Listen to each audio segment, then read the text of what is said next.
La foi, c'est comme un carburant, la foi.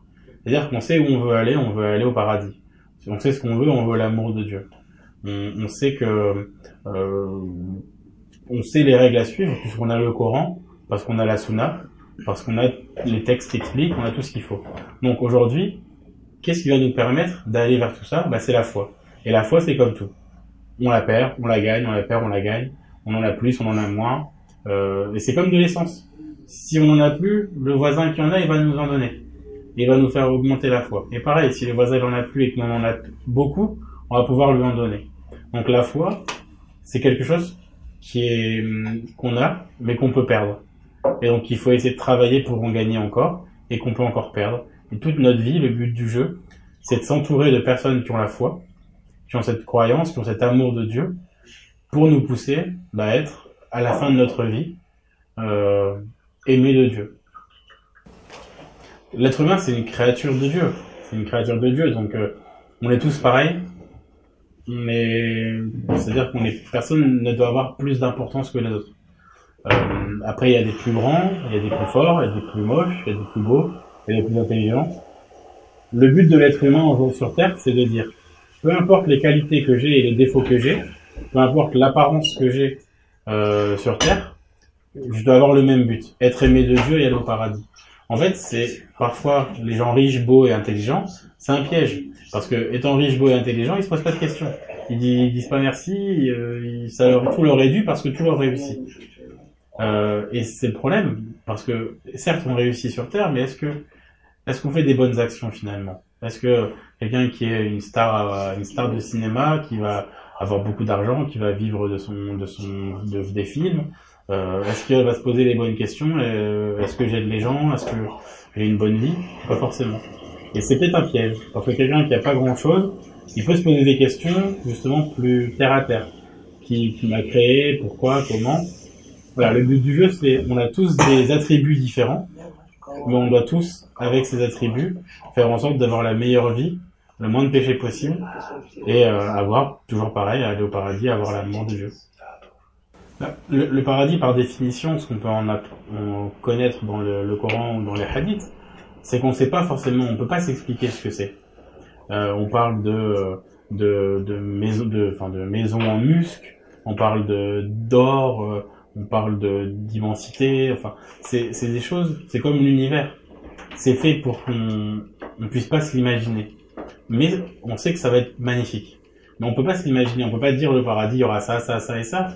C'est pas crédible dans ce qu'on va dire. Donc aujourd'hui, le but, c'est l'amour de Dieu. Qu'est-ce que je vais faire pour que Dieu m'aime et pour qu'il me laisse le paradis?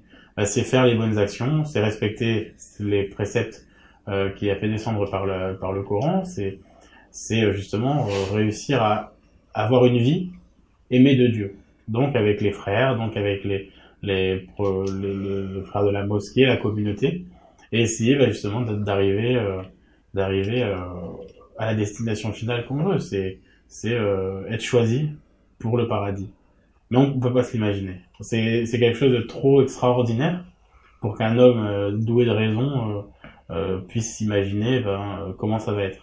L'intérêt, c'est de dire, c'est toujours l'histoire de la religion, c'est de dire est-ce que vous êtes capable d'y croire sans l'avoir vu? Et il y a des signes qui nous le montrent. Donc c'est-à-dire que oui, on y croit, on l'espère, mais on peut pas se l'imaginer tant qu'on n'y est pas. Et c'est là l'intérêt de la chose, c'est de dire je sais pas ce qui m'attend parce que c'est tellement extraordinaire et magnifique que mon cerveau peut pas l'imaginer. Donc on n'a qu'une chose, c'est qu'on veut y aller. L'enfer, à l'inverse du paradis, ça veut dire que c'est tellement terrible que de la même façon, on ne peut pas s'imaginer les supplices qui s'y passent. C'est-à-dire que c'est vraiment l'opposé total. L'opposé total, c'est de dire autant on ne sait pas comment le paradis sera magnifique, autant on peut pas non plus s'imaginer comment l'enfer sera terrible. Et c'est exactement le même ordre de grandeur. C'est que toutes les explications qu'il peut y avoir sur le châtiment de la tombe, sur les supplices de l'enfer, sont tellement sont pas concevables par l'esprit. On parle, c'est des dimensions qui nous dépassent totalement et ça nous rappelle toujours qu'on n'est pas grand-chose justement sur la Terre. Je pense que pour y aller, il faut avoir conscience de faire le mal. C'est-à-dire que il y a des personnes, nous tous, tous les jours, on fait des choses mal, mais sans s'en apercevoir. Et là, il y a la miséricorde de Dieu qui va justement nous le pardonner. Parce qu'on n'est pas conscient du mal qu'on fait. Par contre, faire du mal consciemment, savoir que quelqu'un a besoin, que nous, on peut lui rendre service, et que consciemment, on va pas le faire, bah c'est là où justement le péché entre en action. C'est là où justement on se laisse avoir par les ruses du diable qui va nous dire mais non, garde ton argent pour toi par exemple, ou parle mal sur cette personne, ça te servira en retour. Et au final aujourd'hui c'est la facilité. C'est-à-dire que suivre une religion, suivre des préceptes, faire la prière, la zakat, aller à la mosquée, tout ça, c'est difficile à faire. Ça demande un travail quotidien. Il faut se lever pour la prière du matin, il faut essayer de faire ses prières à l'heure. Surtout dans les pays occidentaux où on n'a pas forcément la possibilité de prier sur le lieu de travail.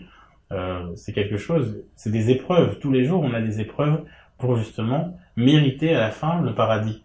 L'enfer, c'est ça, c'est de dire je sais ce que je dois faire pour le paradis, mais ça me fait pas peur. Je le ferai pas. Et je pense que aujourd'hui, c'est ça, c'est d'avoir conscience de pas faire les bonnes choses pour le paradis. Et au final, si on va pas au paradis, on va en enfer.